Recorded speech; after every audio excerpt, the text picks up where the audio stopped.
consciously hijack the government and lift the government above the people. And the people are now in despair. The people are helpless. The people are gasping for life, for breath, because they think that we should survive. And I tell you, just now, Nigerians are still in Egypt. We are not even ready to leave Egypt. The children of Israel, the Bible records, they stayed in Egypt for 400 years. Now, 400 years, but once upon a time, they made up their mind to leave. Maybe Nigerians are still going to be seated until 400 years if Christ tarries to come. Then that will be another taboo, another drama for another day. So that is why we think that the best bet is that the judiciary has an ultimate role to play as a third arm of government. They need to function well. We don't need men on the bench who will dance to the dictates, whims and caprices of these politicians. No, the states, like the High Court of the State High Court in Ibadan, knows that state lacks jurisdiction, but that state went ahead to make an order. Now, you who were that parading the order of the State High Court to conduct your convention, because you knew something was wrong somewhere, you now choose to go back to the Federal High Court. Is that not a mockery of the judiciary? But yet we don't see it like that. Those at the bench, they begin to think that, oh, we can do and undo, after all we have the powers. No, you do not have the powers to do and undo. You cannot turn man to woman or woman to man because transgender. What we need to do in this country is to see how we obey the law.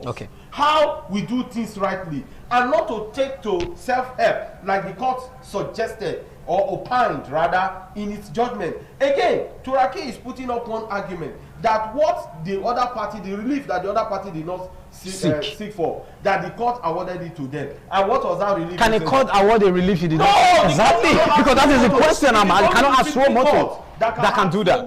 So you cannot see a lot of issues. If that is true, that the court acted suo motu, then there is a problem. Like one of you suggested here, that where you have whether the first person, the principle of qui pro a force in time is stronger in law, or the law protects a force in time. We cannot use that here just now. To say that the PDP, the Turaki faction, after all, got a court order. The question would be, was the court order really a judicial court order? Was it in consonant with the principles of law? Then, if the answer is a no, then the principle of qui pro tempore cannot hold. But what we need to do just now is to see how we can make our judiciary stronger. Because they say when a politician wins an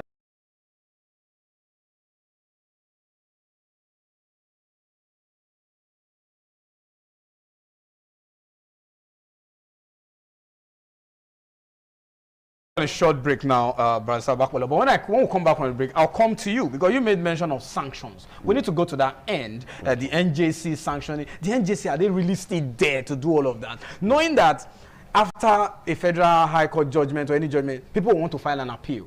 And the appeal you want to file, some persons have been tagged that their wives are there as appeal court judges. You know the people I'm talking about. We'll go to that, but let's take a short break on the show. After the break, we'll continue shortly.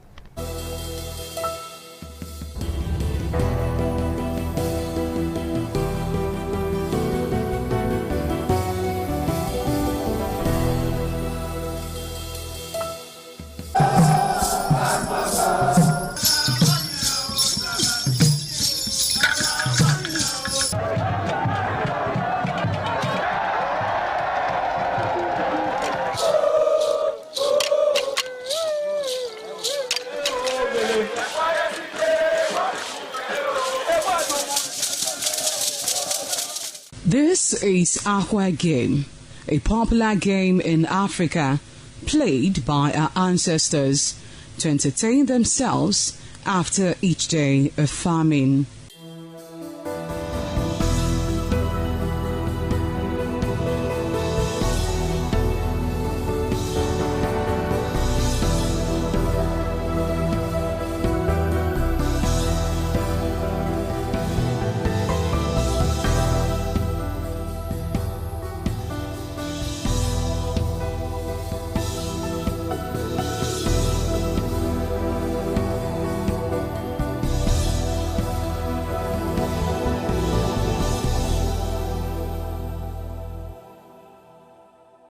It is also relevant in our coronation in Africa. It is a sport and indeed very interesting, as every seed had a role in the game.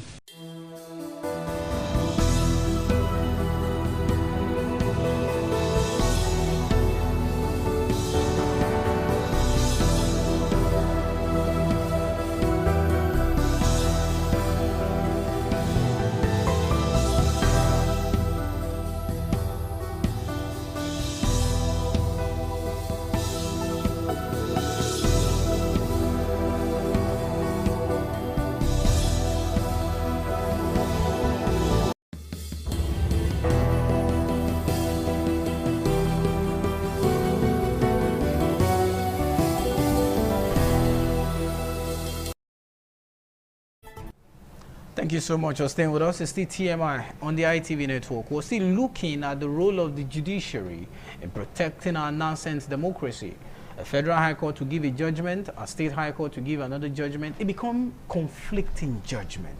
Is this ripe? Is this good enough for our democracy? Just 26 years democracy. Some of us still call it nonsense democracy. But someone I have here last week said it's not nonsense, that it is stunted.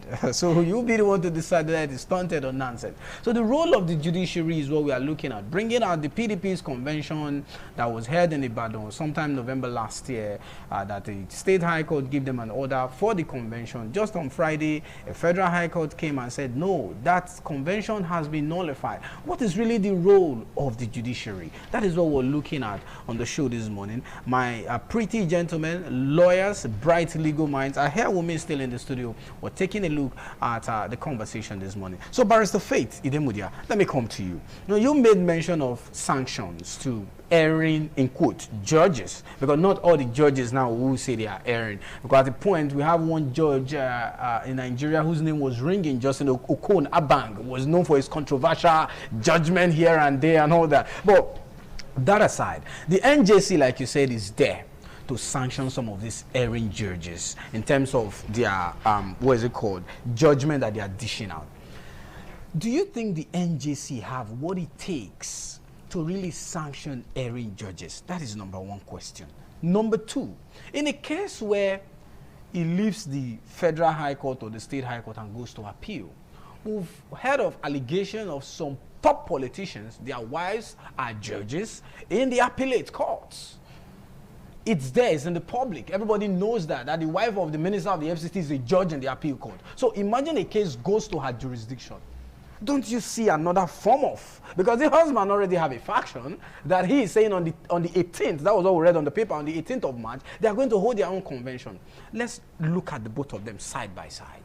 The NJC's power to sanction, and when it now goes to the appellate court. All right, thank you very much. So basically, the National Judicial Council, NJC, is the regulatory body for the judiciary. Yeah. In other words, they try to regulate the conduct of judicial officers. And when necessary, bring in sanctions, bring in, some form of corrective measures. So in my opinion, I can say that the NJC has the power, the constitutional power, and the policy directive to regulate the judiciary.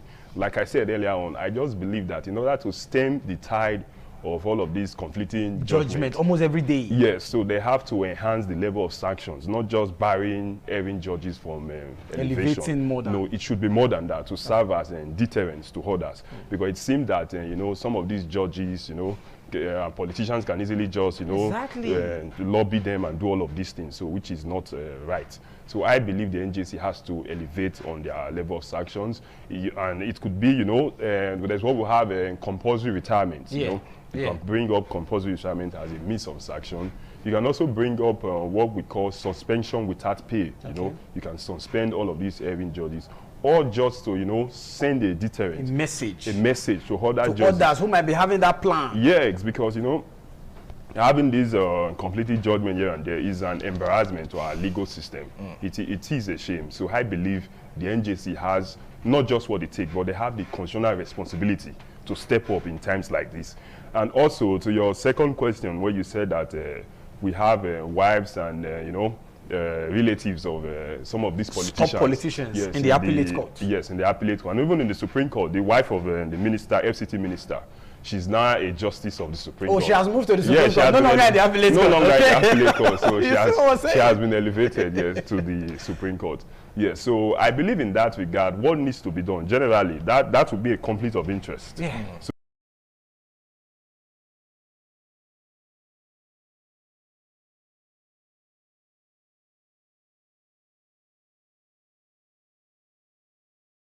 see that this is the way. You can write to the court and tell them that you don't want so judge in that To case. handle the matter. To handle the matter, because it's a conflict of interest. You cannot sit where you have an interest in that case. You can't be the judge of your own case. Yeah, so you can't be the judge of your own case. So in such regard, it is right for the opposing counsel to write to the judge, to the NJC, and tell, no, we have to, you know, change this judge from this case, you know. So I believe that is the way forward. And also, we cannot look at the symptoms without looking at the root causes. Exactly. The root causes is obviously political. You understand? You don't see conflicting judgment in cases involving common men. Common men, you yeah. don't Civil see matters, you don't see civil matter conflict. in But when it big- comes to political, yeah, that's conflicting. where you see it. So Exactly. because of the high power involved, the high value of those cases, so we have to look at the root cause, which is the political undertone. You know, like what we saw last year during the PDP convention that was done in Ibadan 15 and 16. That was it was basically a tug of war between two elephants. Yeah.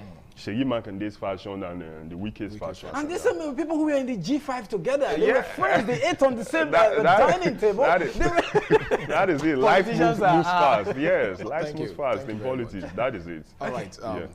This one goes to you, Barrister Obakbolo. I would like us to take a cursory look at the NJC now. Okay, is there a possibility that the NJC itself might be compromised, especially when it comes to, you know, its Political responsibility, you know, towards mediating between courts and, of course, as it affects political parties? Yes and no. Okay, let's get the yes Let's and get the the no. yes first. Now, let me lay this foundation. Okay. When PDP, the People's Democratic Party, were in power, we had wives and family members of some of the politicians.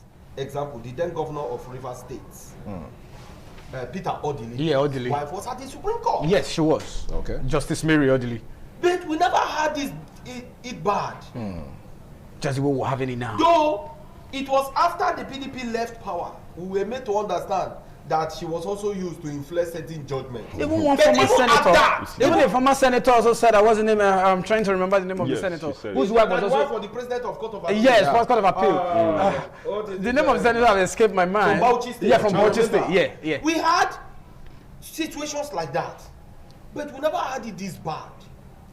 It was when the Progressive Congress took over, we began to hear so many hula baloo here and there. So the fingers are pointing to the All Progressives Yes. Congress. So the thing is this: I do not think that having family members on the bench. Justice is the Miriam problem. Inyako. Okay. Yeah. So, Inyako- Was it Inyako? No, not Inyako. Something Badash. Okay. From Bauchi State. So you're saying that having family members there is not It's a not problem? the issue. What is So that? what is the It's our issue? mindset. Let me tell you, it's even the politicians that are causing all of these problems. Okay. They are the ones. How so? We even take example during the military era. Yeah. We had activist judges, the likes of Kayode Esho. We had Oguntade JSC. We had Oputa. We had Mohammed Weiss. These were judges who confronted the military junta. They gave judgment against the military junta, even when some of them were Their life was at stake. Some are connected to the To military. the military. From blood angle and otherwise. Yeah. Okay. But that didn't stop them from delivering judgments that were judiciously evaluated. Okay. That didn't stop them.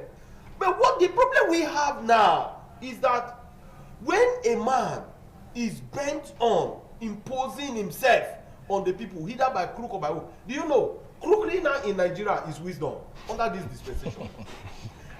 In this epoch, you will see vices is wisdom. You will see all manner of character. Okay. And let me tell you, whether you believe it or not, Yeah. when the head It's fault. has problem. Every part of the Trickle body down to the rest of has the body. problem. Yeah.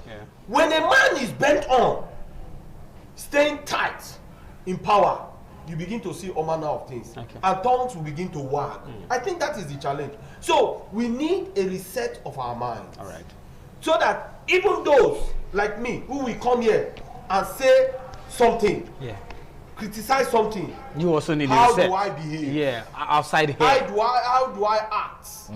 That is the question. Not that I will be quick to criticize when you go others, out. but when it is my turn, I'll be also quick to defend my misdeeds. That shouldn't be it. So we have a reset of the mind and begin to see how this country collectively we can move it forward. But with this crop of leaders we have just now, no. Okay. We need to start wrapping up because we're pressed for time. Barrister Faith Idemudia, let me come to you before. Let me get your closing thought before we get his closing remark too, and call it a wrap on this segment of the discussion. In your take as a legal practitioner, the NBA have their if you err, there are consequences that follows. You know, there are codes. Even the bench also do. Outside what you just mentioned now, maybe elevation to higher courts, could there be other more stringent measures to tame conflicting judgment before it happens? Because the truth is, the judiciary can either make our democracy good or damage in the twinkle of 1 second. Take it or leave it. Any judgment, because if you look at the way the judiciary is going these days, nobody even obey their judgment anymore. It's just like a situation of, may they just stuck. Should we continue like this? It's a constitutionally recognized arm of government. The legislature, the executive, and the judiciary. Their aim is to interpret. For you to interpret means what someone does not understand. You tell the person, this is what it is. So if you that is interpreting to me is interpreting it wrongly, how do I not believe your interpretation? Your closing remark. What should be done to hang it, not to even happen at first, before it happens? Okay, all right, thank you. I think in this regard, I will align my submission with his own position earlier, that this problem is a cultural thing. It's a thing of the mind, you understand? Because before these persons got into office, leaders, even judicial officers, there was citizens, ordinary people. They were. So I believe it's a cultural thing among ourselves as a people. We don't have values. We don't have basic orientations. We just, we just believes in the culture of what I would describe any harness. We don't want to take responsibility. You understand? So I believe it's a cultural thing. So in order to, stem this issue, reduce it drastically, we need to build strong institutions going forward. That is it. We need to build strong institutions that it's above personalities, above individualities, that we don't care who is involved, whether it's an FCT minister, whether it's a presidential person, whether whatsoever interest. So I believe going forward, we need to build strong institutions. Absolutely. Obakpolo, we need to go. I can't give you time anymore. I'm sorry. I would have said your closing remark, but I'm pretty sure you were nodding your head to his submission, so you aligned with him. Thank you, gentlemen, for coming. We appreciate your time. Thank you very much. All right, we'll take a break on the show. Still this morning on ITV. The show continues shortly. Stay with us.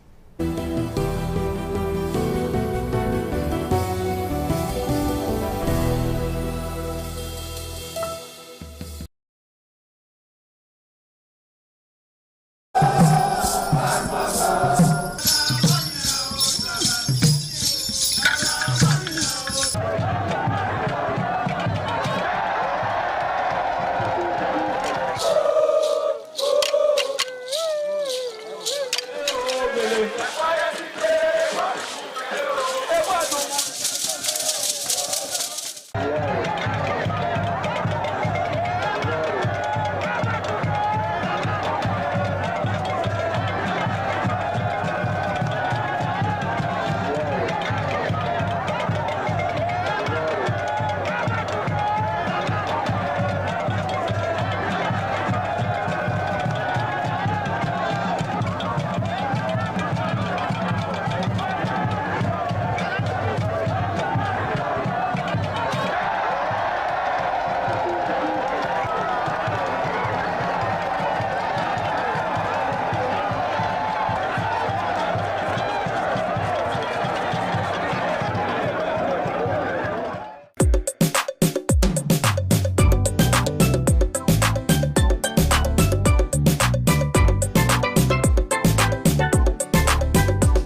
TV, certainly the best.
The Labour shutting down FCT this morning. There was supposed to be a protest by the FCT Council of the NLC, but fortunately that did not hold as planned. That could be due to the ex parte order by the court yesterday, as when the FCT minister and the FCDA filed an ex parte order restricting Labour from going ahead with that protest. So for that reason, there was no protest.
Some days, there comes the Ugemobo Festival, which the Oba celebrates outside the palace gate. A pavilion is built of red cloth where rites are performed to drive away all evil spirits still unsatisfied by the year's sacrifices. The Emobo Festival is to commemorate an event in Benin history which dates back to 1504 AD.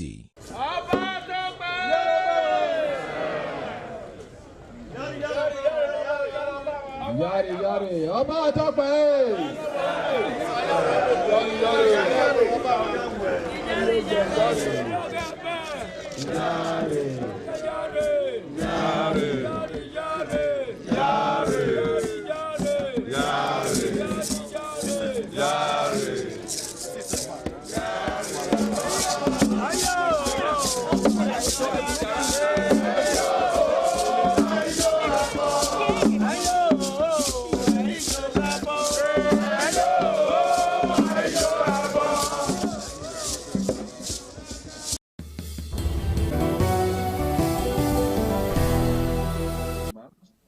Saying this is how far we can go. Then you sit down around the table, not with directors, not with other essays to the minister, but the minister himself, as the father of all the workers, to sit down with their representatives and arrive at a solution. It's not so difficult to arrive at a solution. It's not so difficult to arrive at mutual agreement of how these things can be resolved. All we need to do is to sit down and talk.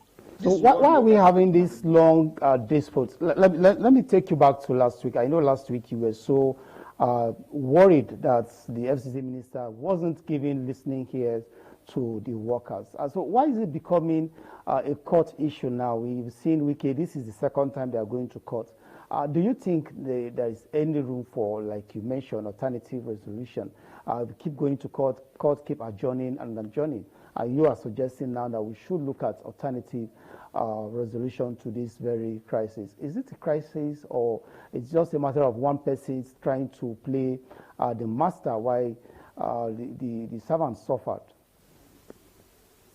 Well, one thing I need to say straight away is the fact that the court may not be the best option to resolve this issue.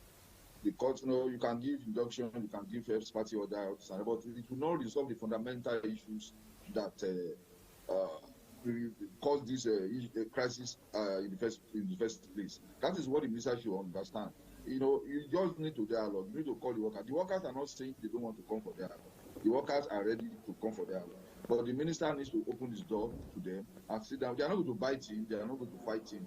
They will not be able to do that. You have security, so they won't be able to do that. And he should just play. If just one call from the minister, just one call to the leader of the workers. Okay, I want to meet you so time. Let us discuss. And if they discuss, you see that they come out of that meeting smiling and call off the strikes and call off the protest and call off the picketing, and the city will return to its normal functional self. This is the federal capital territory of the Federal Republic of Nigeria. It is the center of administration of the country. It's a very sensitive place. It's a very important place. Very crucial to the management of the entire country called Nigeria. There must be order. There must be good governance. There must be good understanding between the government and the workers. So the minister must take the FCT as seriously as we Nigerians have taken it, and see that he's more or less de facto president of the FCT. So he should just open his doors and call the workers, and within 2 hours they will resolve these issues. The best way to resolve this issue is through dialogue. It's not through grandstanding. I'm the minister, or the workers are saying we are the workers, we have the power to.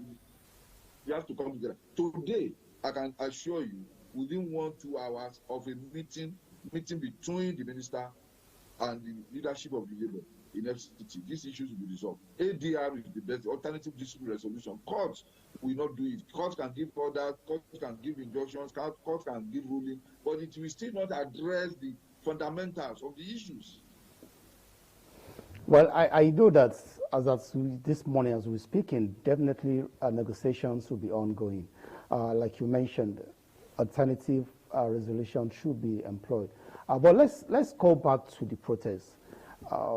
Earlier in your opening remarks, you appreciated the fact that the NLC put off the protest for the interest of the FCT resident. But if that protest had held, what do you think would have been the implication? Do you think probably there might be a change in the body language of the FCT administration and the minister himself? Since the night when the information came out that the protest and everything have become, because we wanted to be part of the protest, we wanted to join the protest. We started, when we heard that, it has been called off due to this fact and the other, we started sending messages.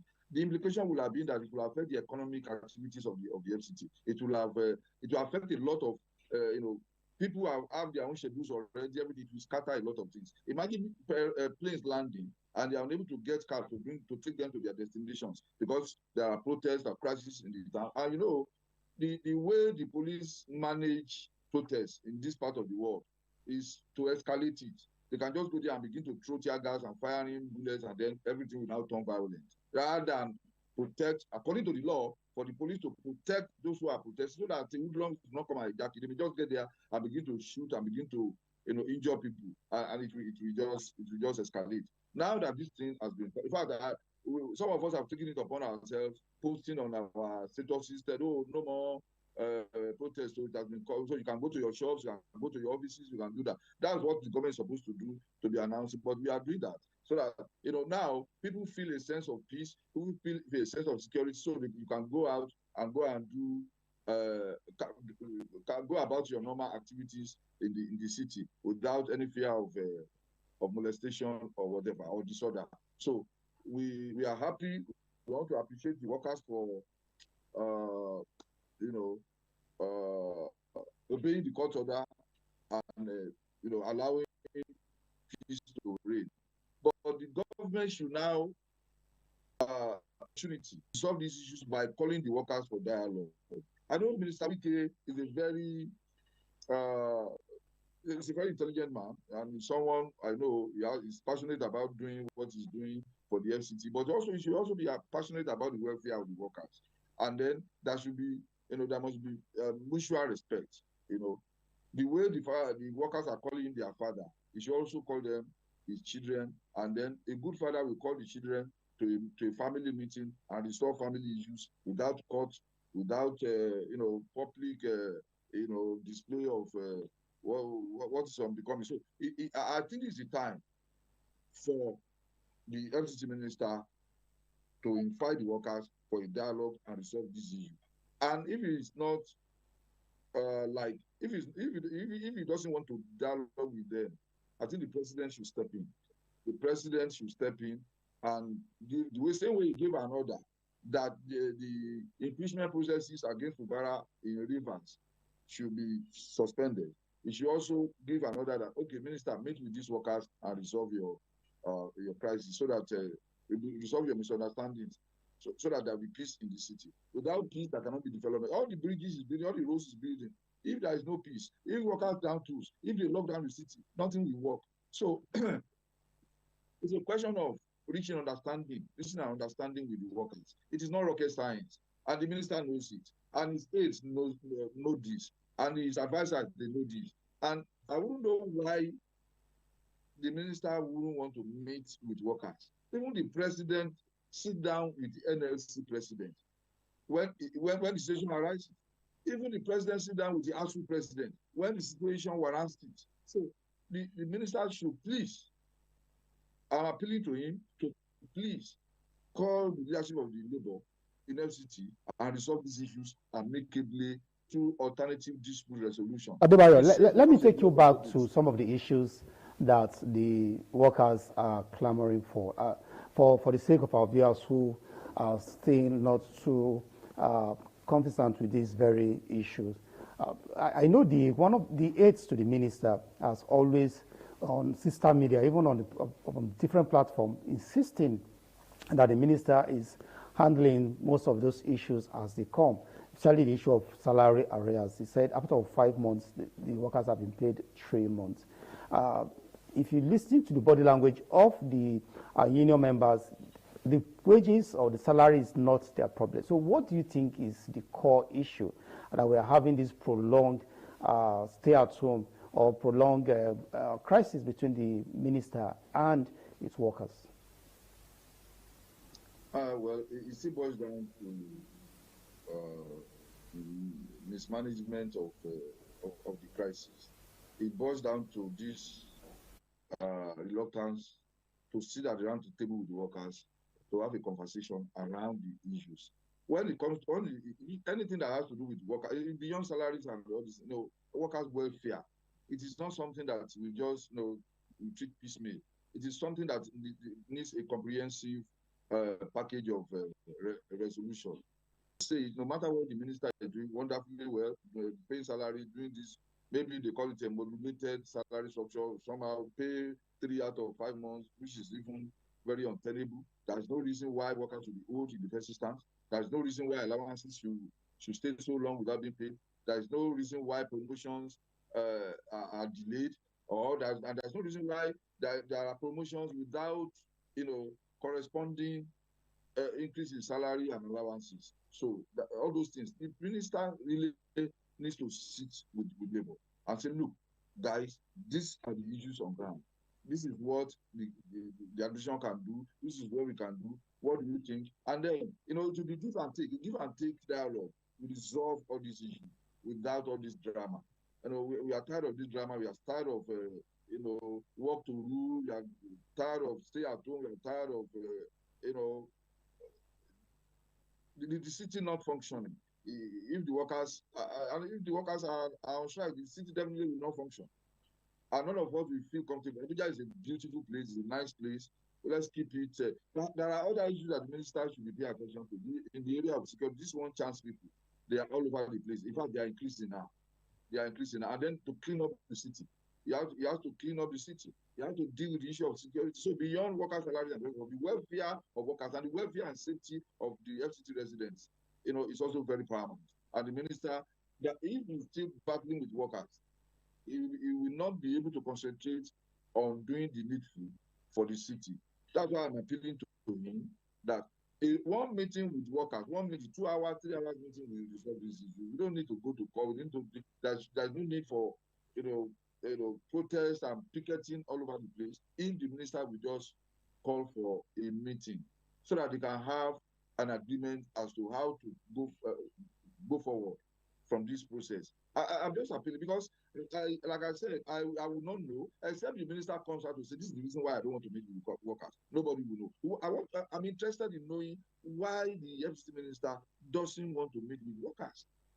When he was governor of Rivers State, there were labor issues. He called the labor leaders. They met and they resolved issues. Several issues arose when he was governor with labor, and they resolved these issues. In fact, when he was governor, it's the labor leaders who come out and say, okay, everything has been resolved. What's happening in the FCT? Why? And that is why I am bothered. I am bothered. Why I'm bothered is that the minister is trying to govern 2 states at the same time. He wants to govern FCT, he wants to govern Rivers State. I think that is where the problem is. That is where the distraction is coming from. And he should concentrate on his mandate as FCT minister. Call this.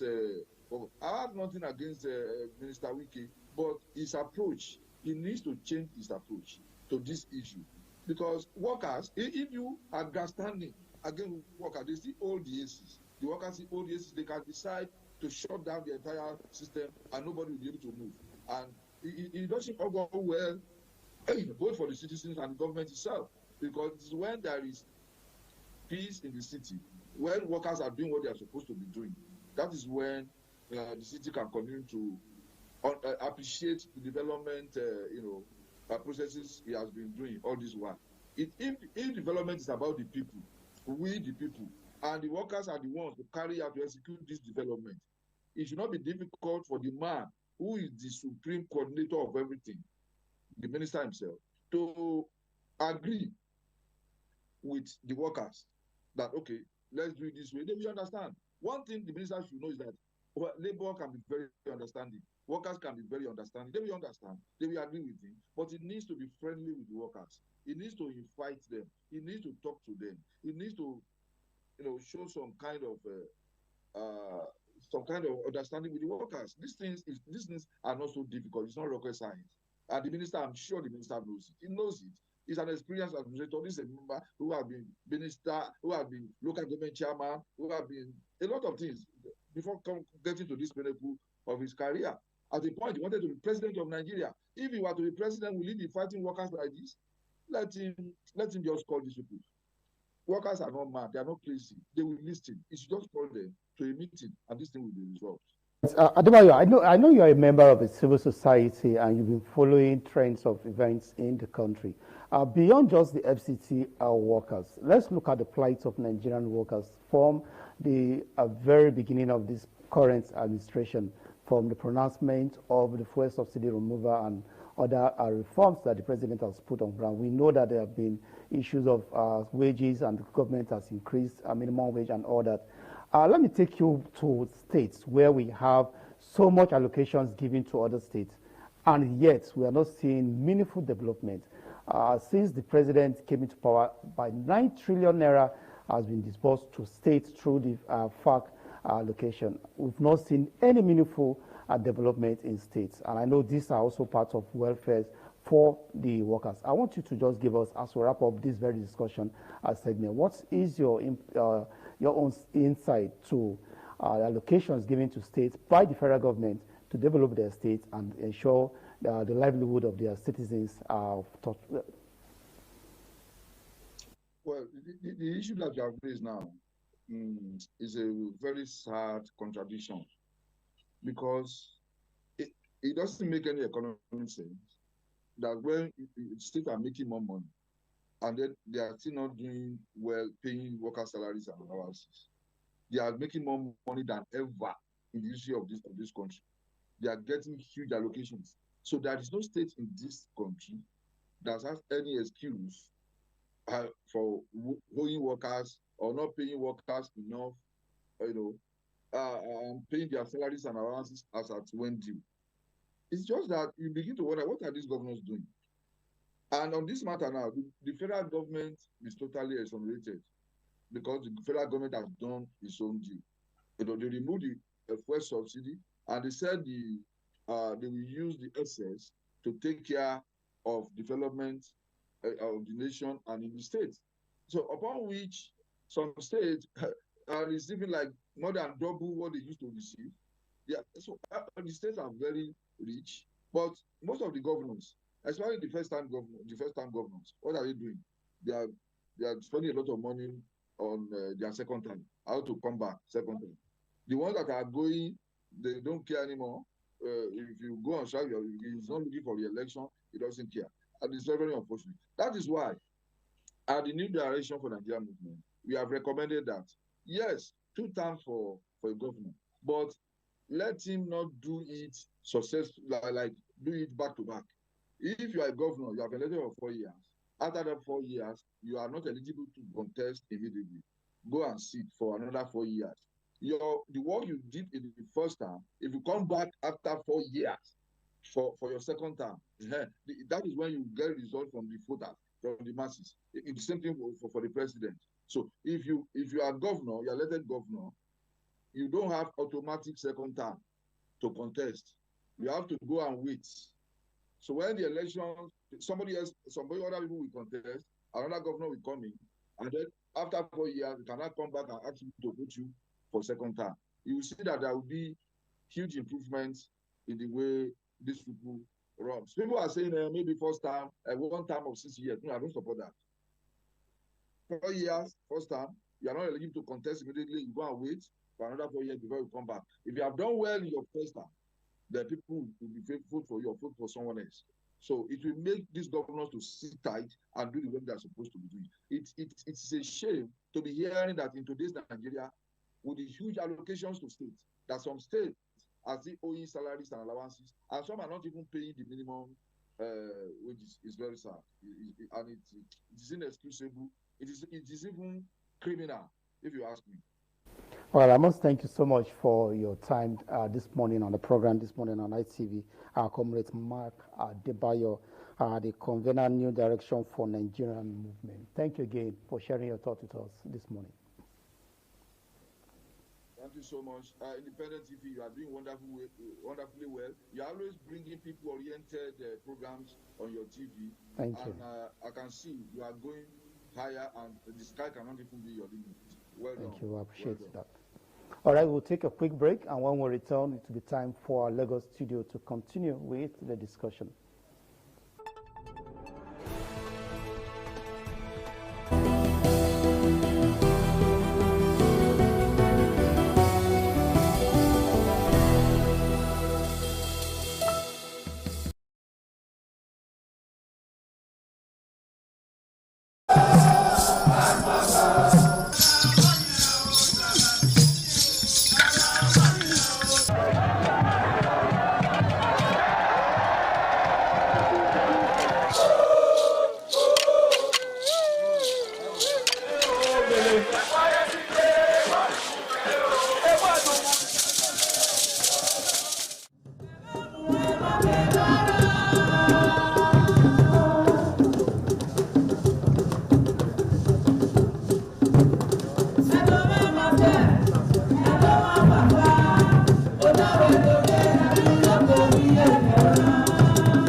Thank you and welcome to our Lagos Network studio. I am Patricia Uremu Gabriels. And so it's a continuation of TMI here from our Lagos Network studio.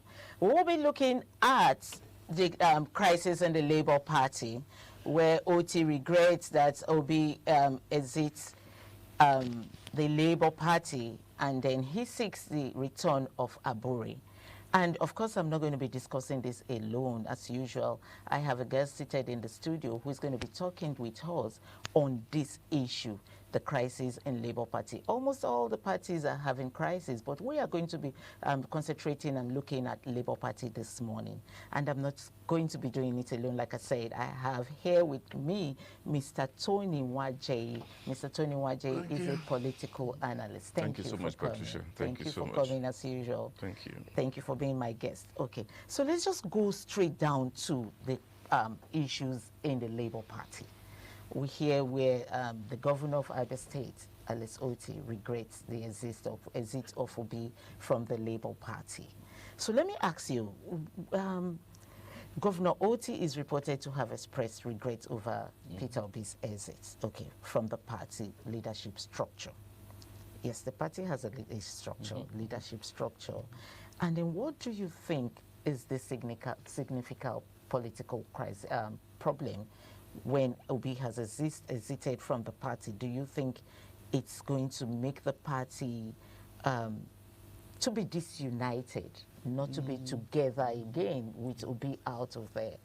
Do you think the governor has the right to cry or complain that he regrets the exit? He has every right. Okay, let's put it in context properly. When this whole crisis started, Peter Obi tried to, with Abure, reconcile the feuding parties within the party, majorly fueled by Abure. Abure's ambition to be a life chairman of the party is a problem with that party. He ceased to be a chairman of that party since last year, but everybody knows what he's doing. But Oti wants Abure back. Oti is not wanting him. Oti is saying he wishes they can reconcile Abure's faction. Oti belongs to Nenadi Usman's faction of the party. He funded that part. He's funding that faction of the party. He's just saying, based on, because I followed that report too, he's just saying he wish they can reconcile the party, that Abure can come back to Labour Party because of the fractionalization going on. But let me do that. What he's saying is this. Oti has said he was not going to be a member of the Labour, he's not going to exit Labour Party. Yes, he said that. And election will not come. And they tried from Abia State, Orji Kalu, then Benjamin Kalu, the Deputy Speaker, Orji Kalu, the former governor. Everybody's coming at him. He's not doing anything. We're going to take him out. So they met him many times. Like, okay, now, which of the factions of the Labour Party are you going to, And thank God. So with the court judgment in favor of the faction he aligns with. And being the leader, you look at it now, he's the leader of the party. Yes. Peter Obi is no longer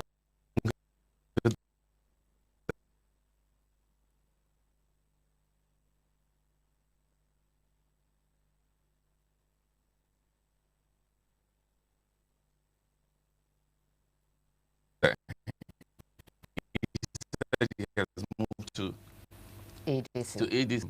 So Alex, what is and has condition to speak? But Abure today, as yesterday, saying we are not recognizing that the governor is so quick to start seeking for reconciliation, that they are still going to follow the court process. They are still going to appeal it. That it's not over yet. That's what Abure faction is saying. that the governor is so fast in seeking for reconciliation. But do you think Abure's statement is kind of a danger to the Labour Party? Because politics is just around the corner. Right now, Abure is not long. You see, it's just because this is Nigeria. The court has spoken.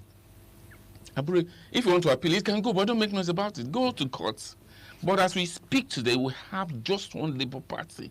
It's just like what's happening to PDP. There's Wike faction. The PDP says we have expelled you. Wike went and formed a faction.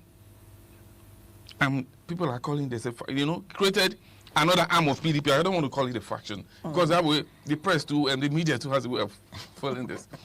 They created a group and called it a faction of PDP. We have one PDP. So the court in Osun State the other day said, okay, we're not recognizing the PDP convention that had recently. Exactly. I was going to call you can see the confusion. But what I'm trying to say in Labour Party issue here is this. There is one Labour Party headed by Nenadi Usman. Abure can go to court. There's no crisis as you speak. Maybe today or later, maybe tomorrow, the court may upturn it. But Abure ceased to be Labour Party chairman last year. So there's no crisis. There's no crisis. And that's what the governor of Abia State is saying, that based on the court judgment, he wishes he can reconcile the other feuding parties and bring the party as one, because he's the leader of the party and he needs that platform. Right now, that's all he has. He hasn't come to ADC. So he needs to make that place as neat as possible for him politically. You're talking about campaign election coming soon and the threat from other parties within the state. But do you think that will affect him? It will not affect as it looks now, except there'll be crisis tomorrow. Because INEC has recognized the Labour Party run by, under the leadership of Nenadi Usman, which the governor belongs to. So that as we speak now, INEC has recognized it. Their name is her name is on the portal or INEC portal. The court has recognized. So, except again, as I said before, except something happens tomorrow, as we speak, there's no crisis. Okay, thank you. So it looks like Peter Obi is very important in the Labour Party. How significant is Peter Obi's role in the Labour Party identity and surviving going forward?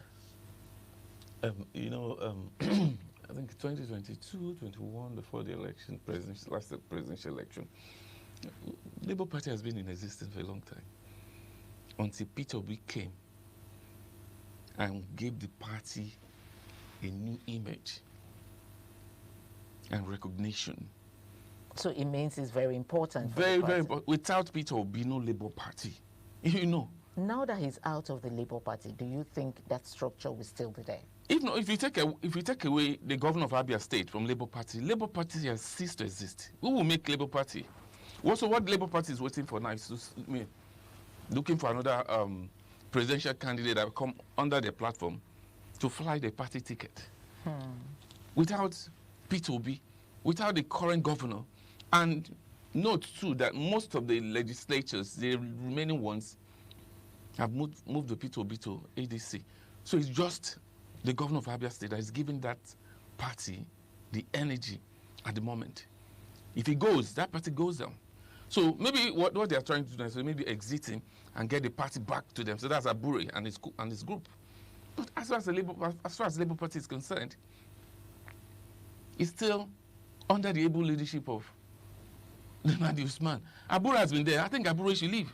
He's killing that party. That brings me to this question. Abure is killing that party. That's the truth. That brings me to this question. How deep are the divisions within the Labour Party? Do you think it should be resolved before the next coming election because it might affect them? Do you think, or would you say it will affect? It's just individual interest, propelled by Abure and his team. Obi left the party because you've turned the party to another thing entirely. So, no problem. But the governor of Abia State is still there. Labour Party, as we stand today, is still in good shape. It has a leader. So when you say a Labour Party is recognized legally and by INEC, Abure and his group, as we speak now, does not belong to Labour Party, legally and constitutionally speaking. Constitutionally speaking. But you know, everything you say they go to court, so that's why it only happens because they can manipulate the system. And when you keep doing that, you're forgetting the fact that the essence of a political party is to win election, and we are talking about election coming soon, very soon. So what are you trying to say exactly with this movement? What is going on? Before 2023, by 2022, 2021, it was clear who was flying the party, Labour Party flag at the presidential level. So right now, can we say the same right now? If I don't know who's going to talk to Abure. Now the governor is saying, align with us. It's simple. You're seeing people leaving your party, people who funds the party, because you're waiting for another election to come so you can field another candidate and milk the person financially. And the court's not helping you. You're frustrated. Now you want to go to appeal court. To do what exactly? You've been going to court all the time. And I think it's high time the court tells him enough. Okay, Mr. Tony. The truth is a lot of people really doesn't know what exactly the crisis currently rocking the Labour Party is. You know, Nigerians really doesn't know. How did they get to this point? What is the crisis rocking the Labour Party? Again and again. Leadership is a problem currently rocking the Labour Party. As I said before, it's about individual interests, and that's where we'll be left. I want to run under this platform. Can we do things right? But the people who are there, you remember Abayomi, was the former publicity secretary, always on TV, the Apapa and all that, how they tried when Peter Obi was there to make sure it doesn't, because of course we know what was that, where the stones were coming from. There are no issues right now. The court has resolved it. That's one thing I want to make clear to Nigerians. Yes. So there are no crises in Labour Party as we speak. As we speak. I know what they did. They wanted a situation where Peter will be frustrated. Because if you look at this whole issue at the Labour Party, it's external. It's external. Because of the outcome of 2023 election. At the assumption of the president's administration, because of the embarrassment of the last election, you can see the party that went into the election with them, you can see them, crumbling. Whatever is happening within Labour Party is externally instigated. Whatever is happening to PDP is externally instigated because of 2027 elections. And Abure and the former leadership of PDP are the people they are using to fuel the crisis. It's all for election purposes. If you take away that external influence, these parties don't have a problem. It's purely leadership crisis fueled by external influence. Just to make sure that what happened in 2027, 2023 does not repeat itself. So that's it. There's no leadership issue at all. Again, the court has resolved it. So I'm just trying to look at it from that angle. Except something happens again tomorrow. As we speak now, based on what Abure said yesterday again, and his team, that they are not going to reconcile with Alex Oti and all that it's too early for him, it's too fast, they are still going to go through the court. So let them go to the court. But as we speak right now, you have one Labour Party. We have one Labour Party. So there's no crisis within Labour Party. If Obi wants to come back, but I will not advise he does that because These people are saying doing. I know what the Nigerian political system can do. So let him remain where he is, or maybe he has something off his sleeves that he doesn't want to bring out yet. But as we speak right now, Labour Party has a problem, and for the first time, you see the governor of Abia State talking about it. Okay, based on what Aburi just said, do you think there will be risk of mass defection from the party if the leadership crisis persists? Mass defection from Labour Party? From Labour Party, yes. Well, the only people, almost everybody in Labour Party, they've left. Some of them come to APC across the states. And the most recent ones are those legislators from National Assembly that moved with Peter Obi to ADC. So I don't have the fake numbers here, but I don't think they have substantial. I don't think anybody is still left with Labour Party. But we have Alex Otti there. Yeah, because is the leader of the party at the moment. So if maybe people in Abia State, maybe legislators and all that, but at the national level and states, I mean, I can't pin any state that have Labour Party members. In my state, for instance, the guy is elected to APC. So I don't. So in terms of causing mass defection from Labour Party doesn't have the clout anymore. But they still have Abia State. That's what I'm saying. So the governor is saying, based on this court's declaration and INEC recognition, I will try and seek for reconciliation so as to bring the party back and prepare ourselves for election. That's what he's saying. Okay. So he has seen it. Okay, now, thank God, the court has said this. Let me see, as the leader of the party, right now, because Obi is no longer there, let me see how I can do this. Try and approach, I mean, create a, I think it says something about creating a reconciliation committee with the current leadership and try and see how they can reach out to, feeding members of the party and bringing them back. So he's the leader of the party. People within Abia State, maybe some the legislators and all that, are still there. But outside Abia State. Okay, so that same question I'm asking. Inside Abia State, Alex Otti is the leader of Labour Party. Yes, yeah. And then Aburi is saying it's too early. Inside Abia State and national. National, yes. Aburi is saying it's too early for him to want to reconcile. Yeah, and so fast about it. And he's going to Court of Appeal. Let's assume a Court of Appeal rules that Aburi is national chairman of Labour Party. Do you think Alex Otti will want to move with his people from Labour Party?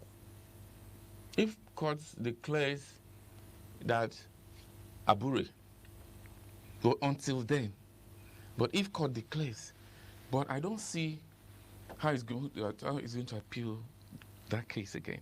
Aburi ceased to be chairman of the party since last year. He went to Oka to conduct a fake primary.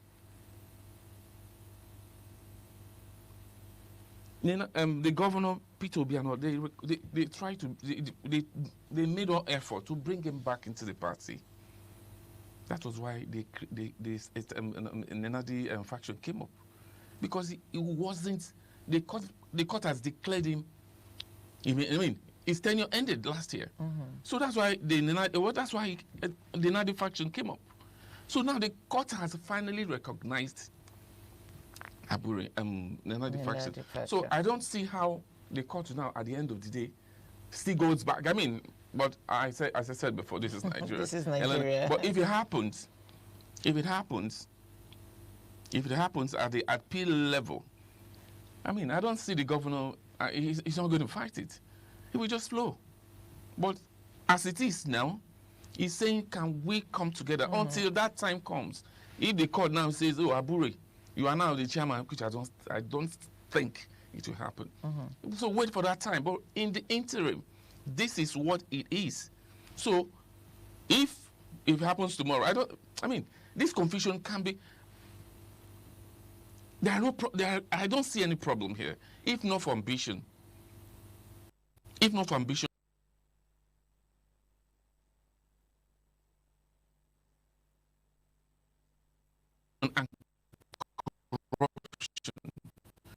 once the court has spoken, Abu line now. So if Abu gets the government interest, they come down. I mean, we don't have to do all this. If the Labour Party does not want to come together, they should shift. They should shift, and we know we don't have credible opposition. Okay, that brings me to this one. In crisis, do you think the Labour Party's chances in the national during the elections, I mean, in the presidency? You don't have any choice now, because the only person who's keeping that party alive is gone. Yes, who's going to fly the flag? Who's going to take their ticket now? That will give the party the kind of upliftment, credibility, brought in by Peter Obi. I'm yet to see that person.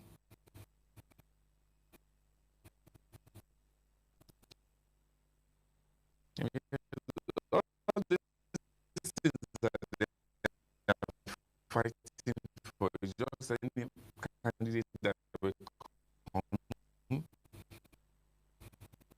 because of course they're going to leverage on the person financially, the person knowing fully well that nobody will be less party going on.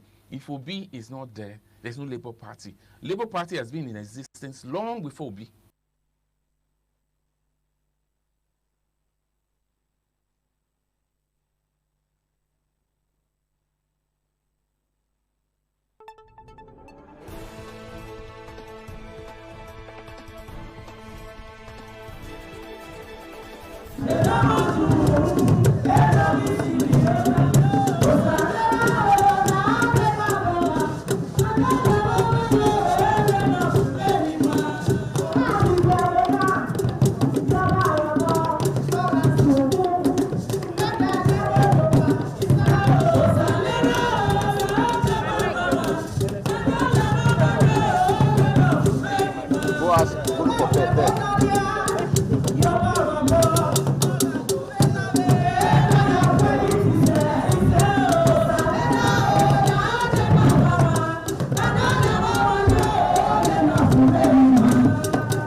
He got into Labour Party, brushed the party up, and then Nigerians queued behind him, gave him all the support, assured him, and it actually showed during the election day. Yeah. But now it's a different ball game. We're talking about 4 years down the line. A lot of things have changed, and everybody knows that will be anywhere he goes, any political party he goes, he gives that party a fresh a breath of fresh air. So coming to Labour to ADC right now, to get that ticket, first and foremost is to get that ticket of the party. And I know it's not going to come as easy as it was for the Labour Party. So what I think he should be doing now is to, be doing his homework on how to get it. Because, of course, the people there. Atiku Abubakar, Amaechi has indicated interest. So these are the two major people I know that are so far indicated interest, and Obi. So it's not going to come just like that. But I know that once he gets the ticket or they have an arrangement and Obi is on the poster, it will change a lot. And the earlier they do it, so Nigerians can actually properly align and look at the future and know where 2027 will go. Okay, so I saw a video yesterday where Aisha, I know you know her, was interviewed, yes. And then she was like, Obi or nobody. We stand for Obi. Do you think this will be a problem for ADC if Obi loses the presidential ticket? No, she's passionate about this thing. I wish Obi can get it, seriously speaking. I wish Obi can get it. And I want to believe he's doing something about it. It's not about saying it. As I said, it's not about saying it. Maybe if he had adopted a fresh political party and he's going to run unopposed, it's a different border. Right now, he needs to get. So it's not about Aisha. I've heard him now that once Obi is not giving the ADC ticket, she's going to leave. But I hope she's equally working towards making that a reality. Because apart from saying he must get the ticket, what are you doing about it? Knowing fully whether people went on a platform already assembled by people, be occupied already. So we can't just come and say, give me the ticket. You must work for it. If there are primaries to embark on it, which they've been saying, in ADC has been saying, we're going to, use the party, go through party primaries. And so, it's a different ball game with what happened in Labour Party. So now, you're going to go through primaries. If you want Obi to, by now, expect intense lobbying. Speaking to the right people. Yeah, but Obi says he doesn't give shishi. But I know in Nigeria, he must give shishi. Last election showed now. A lot of things happened.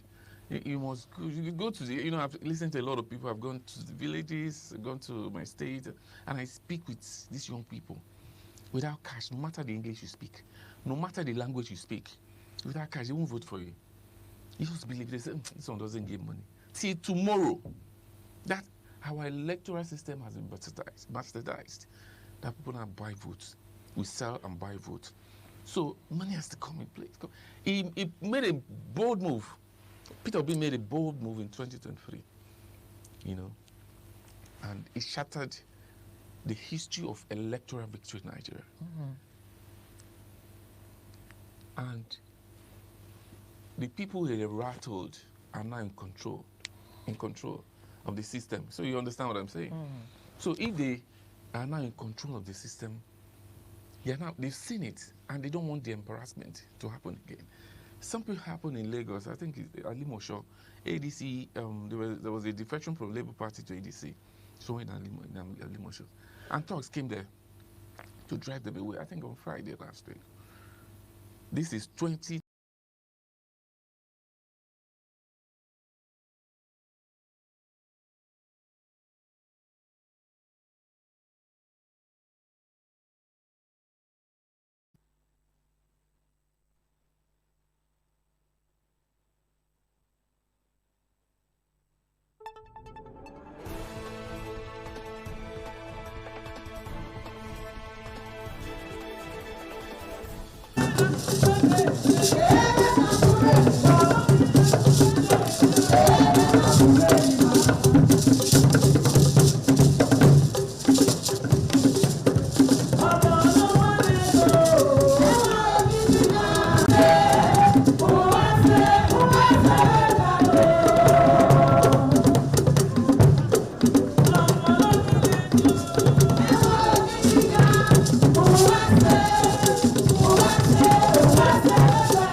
The Ugewe is the final ceremony of the series of festivals.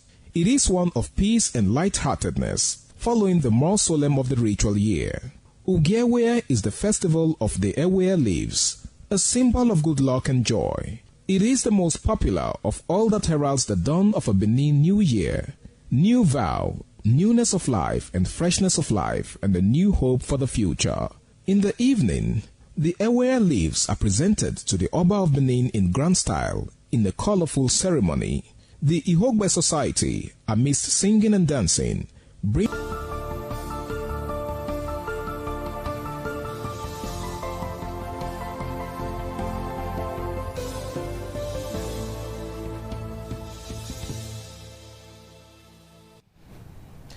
A very good morning to you, and thanks for joining us on ITV News for this time. I am Harry Igboje.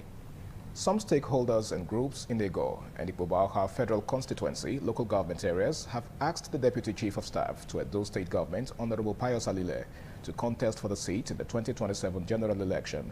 The groups cutting across men, women, youth and religious organizations made the demand during the 2026 Special Cash Grants Empowerment Program sponsored by Honorable Alile, where the philanthropist doled out 100,000 naira each, 77 beneficiaries to boost their businesses. Patience Osarogiwa completes the report. The groups, including National Eye for Equity and Development, Arewa Christian Community, National Union of Youth Organization, Sister to Sister World, National Union of Road Transport Workers, among others, calling on Honorable Pius Alile to consider running for House of Representatives, Ego and Ikpoba Federal Constituency in 2027. In their separate remarks, the leaders of the various groups said their call on Honorable Pius Alile, Deputy Chief of Staff to Edo State Government, is based on his track record of imparting the community through water boreholes, grading of health roads, scholarship and bursaries to students, cash grants to market women, distribution of food palliatives, tricycles, motorcycles, grinding and sewing machines, among others, without a public office. He has put so many students on his payroll. Honorable Pius Alile has empowered thousands of people across not only the Ikpoba and Ego. As you can see, we are all happy. Ikpoba and Ego. Alile has been empowering people. All the poor and the rich. Others said Honorable Alile, through his philanthropy, has demonstrated selflessness in meeting the needs of the people. As they are optimistic, he will do much more if given the opportunity. He's a man of the people, he's a grassroots politician. He's a man that is passionate about impacting on lives. Comrade, come sunshine. Anytime you call on him, he's there for you. I wish a lot more politicians will behave like him. In an interview, the Deputy Chief of Staff to Edo State Government, Honorable Pius Alile, while appreciating the support and confidence reposed in him for such an exotic office, promised to consult further before taking a decision. I am giving it a very deep thought, honestly speaking, and I'm consulting. From Benin, Patience.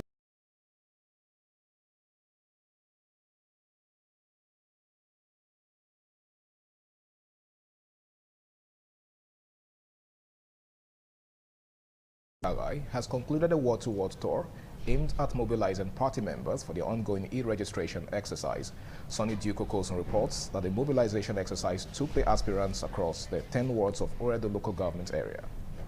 The APC Oredo chairmanship hopeful began the word-to-word mobilization in Ward 7, where he encouraged party members to register, mobilize others, and prepare to actively participate in the upcoming elections. Honorable Osara also pledged a 1 million naira incentive to Ward 7 should it emerge as the ward with the highest number of registered members in the ongoing exercise. For us to achieve that 3.5 million votes for the president come 2027 election.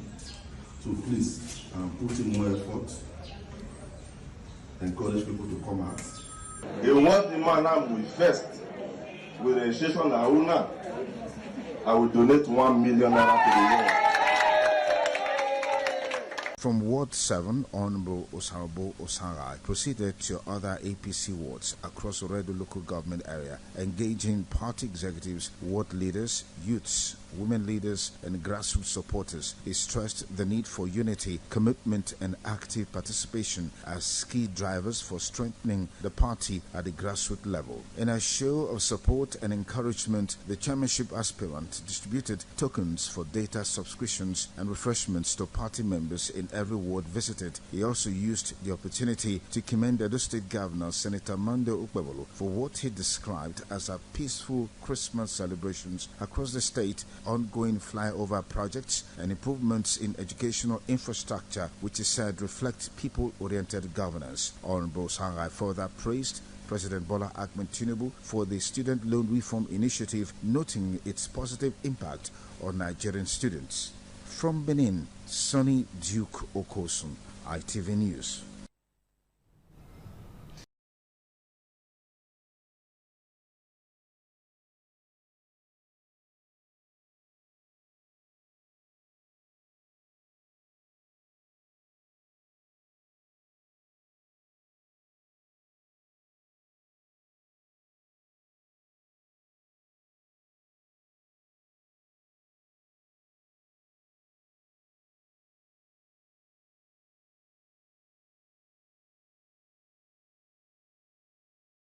Minister took bribes in their first formal response at her corruption trial.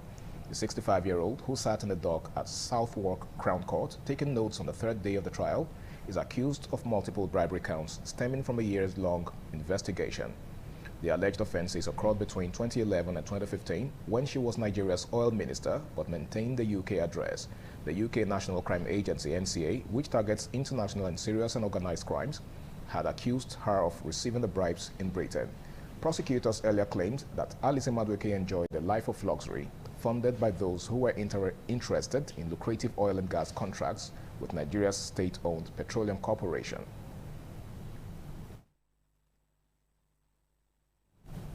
And the Nigeria Labour Congress NLC and the Trade Union Congress TUC have announced plans to stage a peaceful solidarity rally on February 3rd in support of striking workers of the Federal Capital Development Authority.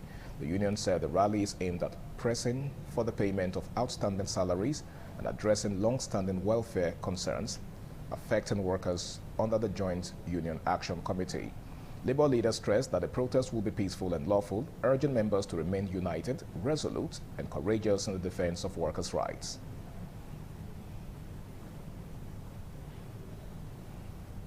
And moving on, the ongoing strike by the joint health sector unions, JOHESU, has entered its third month, crippling activities in government-owned hospitals across Nigeria and forcing many patients to seek care in private facilities.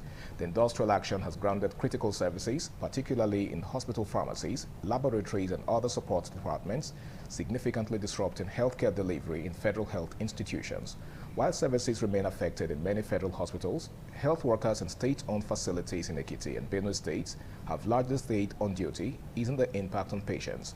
Union leaders across several states expressed concern over the prolonged strike, urging the federal government to implement agreements reached in the 2018 circular on the adjustment of the consolidated health salary structure.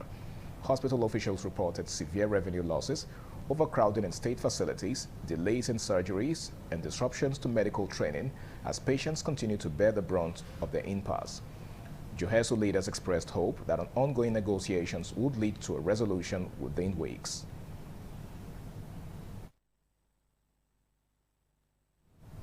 And that does it on ITV News for this time. Thanks so much for watching. I am Harry Igboje. Good morning.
ITV, certainly the best.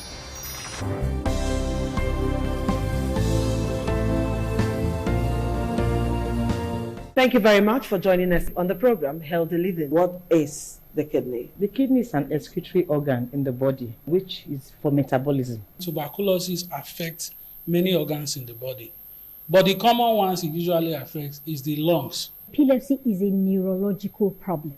Okay. It is an injury in the brain, which causes someone to begin to convulse, to go into fits. It is curable, but the cure is a long-term thing. If you eat well and avoid those risk factors that will make your immunity to be down, then the risk of contracting tuberculosis will be reduced. If you're healthy, then you're wealthy.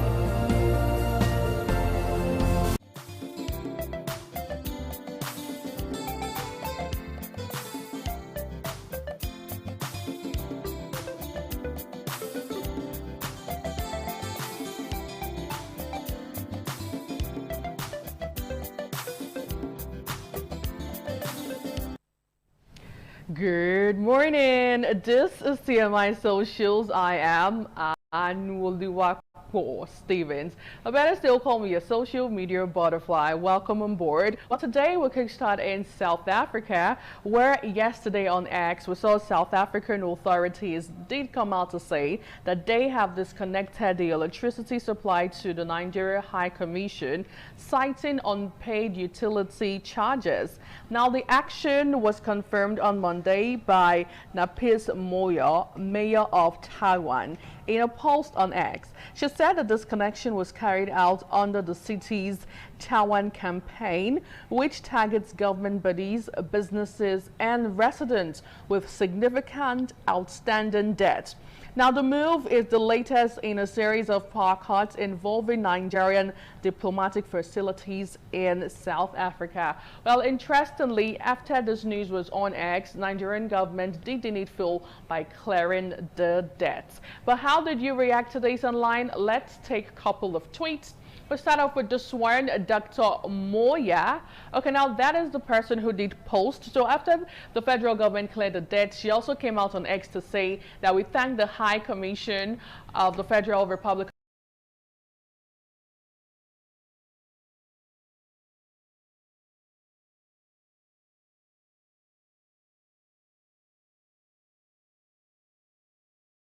user Kim wrote on X, "Stop disrespecting Nigeria. When you all think of how to become popular or trend, the Nigeria or Nigerians come to your mind for dragging. This was never necessary to be posted on X, but you all wanted to trend on Nigeria." Okay, congratulations to you guys for gaining popularity. Now, another user wrote on X, "If this issue was resolved within hours, why was public shaming necessary? Diplomatic engagement deserves discretion and professionalism, not performative humiliation. A day of reckoning shall come." Well, still on the story, Oluseun wrote, "Why thanking again after you have dragged us online already?" I make it make sense. Anyway, back here in Nigeria, we saw a viral video of Senator Adams Ali-Oshimole trending online currently, where in that video, the clip which surfaced on February 2nd shows the 74-year-old senator in a traditional attire next to a woman in sunglasses, and they were just having fun right there in the private jet. And now this has sparked a lot of reactions online with what is going on in the country, and we seeing politicians having the time of their lives. Let's take a look.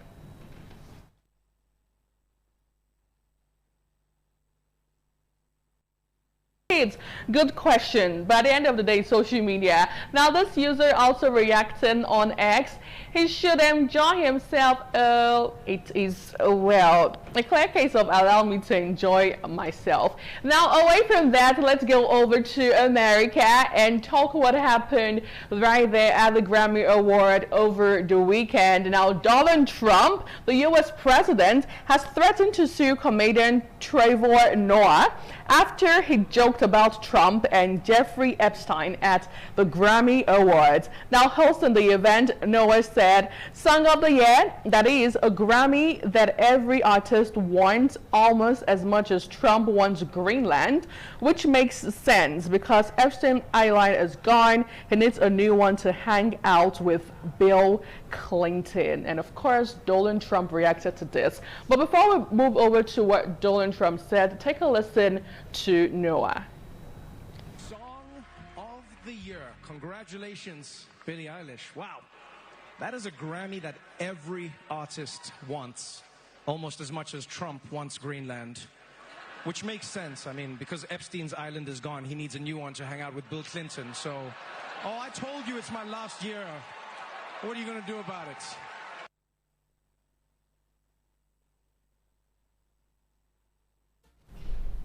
Now, wondering what Donald Trump had to say regarding this clip, let's take a look. Mr. President, are you going to sue Trevor Noah? Last night in a post, you alluded that something could be coming. Yeah, well, he said that I spent time on Jeffrey Epstein's island.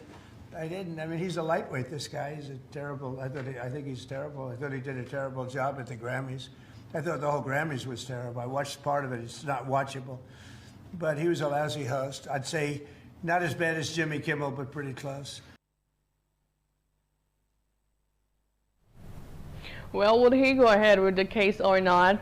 Your guess is as good as mine. Now let's go over to reactions on the story. We'll start off with this one on Instagram. A clear conscience fears no accusations. Absolutely. Well, another user still reacting on Instagram. Tom says, sue him and let's look at the evidence. Okay, well, still in this beat, another user wrote, freedom of expression in comedy monologues should allow to share ideas, opinions, and social critics without fear of government interference or retaliation. Alrighty, now we got to wrap up TMI Social this morning on an incredible note, as the Minister of Power, Adebayo Adelabu, has come out to tell Nigerians that, you know what, electricity is too cheap in the country, and that is why you get to misuse it most time. Take a look. One bitter truth that we also need to tell ourselves as Nigerians. We are all Nigerians. A few people are only privileged to sit on the high table here. We are on the same level. We must be able to talk the truth to ourselves. We don't have the culture of consumption management in this country in terms of power, just because of the cheapness of the tariff we pay on power. A lot of people will come back from work. They want to have dinner or they want to play with their colleagues down the road. They'll switch on the AC for the room to be cooling before they come back. Now, trust netizens to react to this interesting video online. Let's have two tweets and reactions to this. This user wrote on Instagram, my electricity bill in China is about 10,000 naira per month with 24 hours uninterrupted power supply. All our house appliances running 24/7, but I spent over 350k per month in a rubbish band A in Nigeria, and I asked why. A poor nation paying more bill for a service they don't enjoy. Another user reacting to this one, MK Shet, says, are you sure we can be honest with ourselves? Why do you guys like comparing billing without comparing standard of living and wages? Well, still on the story, this user wrote online, Mr. Daniel, Nigeria pays the cheapest electricity. I can tell you for a fact because I have lived in other countries. Yes, they may not have enough electricity to power the entire nation, but their electricity is very cheap. You can just compare it with Ghana and see. Laughing out loud. Interesting stuff, I say. But anyway, we wrap up TMI Socials this way on this note. Thank you so much for being a part of the show. I am Nuoluwapo Stevens. Catch you on the next round.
Amazing time it's been on the show this beautiful Tuesday morning, the 3rd day of February 2026.